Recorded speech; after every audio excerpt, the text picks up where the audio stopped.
So one of the things that ends up getting took from kids being devoid of a relationship with their healthy father is being able to get coached up while your mistakes are small.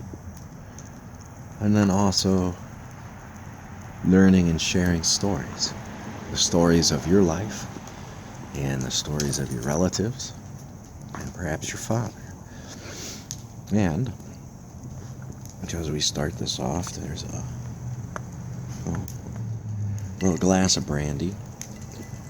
Both my grandfathers fought in World War II, and the one had it as his habit to have just a little jigger of brandy first thing in the morning.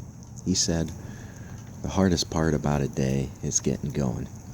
Once you get up, get going, and you're out the door on your way to work, you'll have nothing but success. You just got to get there. That's the hardest part. And so that was his habit. So when I was a very little kid, I was at a store, and there was, one of those huge piles of stuffed animals. They get kids to harass their parents about how they needed one. And one of them stood out to me. My mom tried to talk me into picking out something different or, rethinking my choice. But I just had to have it. When I got home, she got yelled at a lot about it, wasting money, buying something. But here it is. So this little fellow was my pillow. I've ruptured eardrums and put my head between his legs so that my ear would sit right here while it bled because I had ruptured eardrums on a sailboat. Hiking trails this went with me. It had lots of adventures. Well, if you look on the back, right here, if you can see the fur, you can see how all the fur right here goes the wrong way. So when I was little, and people did horrible things to me, I would go like this. And I would calm my bunny. And it's almost as though an entity greater than myself let me know that I didn't need to do this. But it just felt right, and so I did. And Bunny was my pillow, that with a couple of baby blankets wrapped around it. And we had a lot of adventures together. One of them, a huge, strong, great friend of mine, Chris Judd, he ran it up the hollered on a sailboat, so it was flying by its ears. There was there were older people, like high school Boy Scouts and then young Cub Scouts down at Sea Base in Florida, and he turned it into the Lost and Found, and then he bribed a little kid to go up and claim the rabbit. So when I went up to claim the rabbit, he was dying laughing, see this strong young man going up for his baby rabbit. It was ridiculous. And then this little beautiful kid comes up and is like, "What's my rabbit?" And so they wouldn't give it to me. So instead of fighting in front of the public, because I knew I had no chance, I just waited for him to walk to the side and then grab him by the ear. And I was like, "Cough up my rabbit, kid."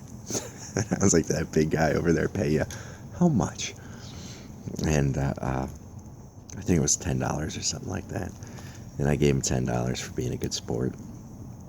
There was some silly kids in college, broke the eyeballs and the nose. And the girlfriend at the time helped to get it fixed. It's threadbare, But, like a little kid, the ears, they must be dirty, used to be like pink, like silky, some sort of fabric.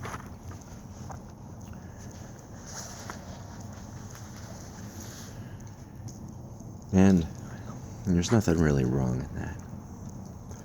If you don't have anybody to help you with a coping mechanism, it's okay to have another.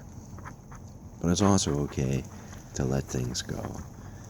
And one of the ways that you can know how well you grew or not, just go ahead and let something go and see how it hits you.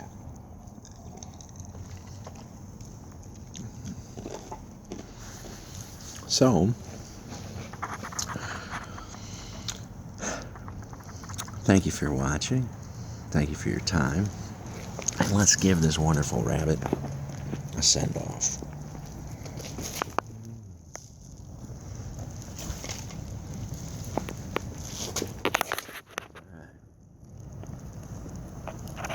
There it is. Man, that's flammable. Nothing like the 70s to make highly flammable things for kids. Jeez.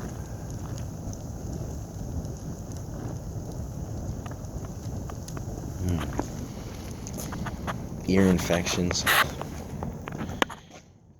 Those feet would take the pressure off my ears. Ruptured eardrums, scuba diving, bleeding out my ears on a boat a day or so away from medical facilities.